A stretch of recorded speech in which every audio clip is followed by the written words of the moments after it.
But to what extent does this democratic movement in the Sudan or in a lot of other countries really enjoy reasonable space in which to make itself heard? Is there, frankly, any significant difference between these Islamic extremists and dictatorship, brutal dictatorship in many African countries?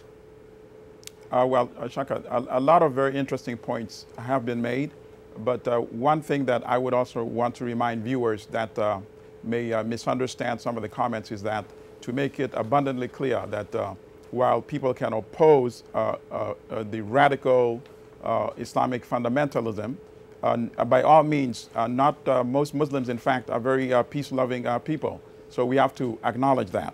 But in terms of the conditions of tyranny, Shaka, if we were to summarize it, quite frankly, a lot of the problems that we suffer from in African countries is due to the monopolization of power, which is something that Ambassador Cohen also mentioned. When you have one leader, for example, and I keep going to this example, in Uganda, who's been in power for 27 years, I don't imagine any American would accept the idea that one person could be president for 27 years.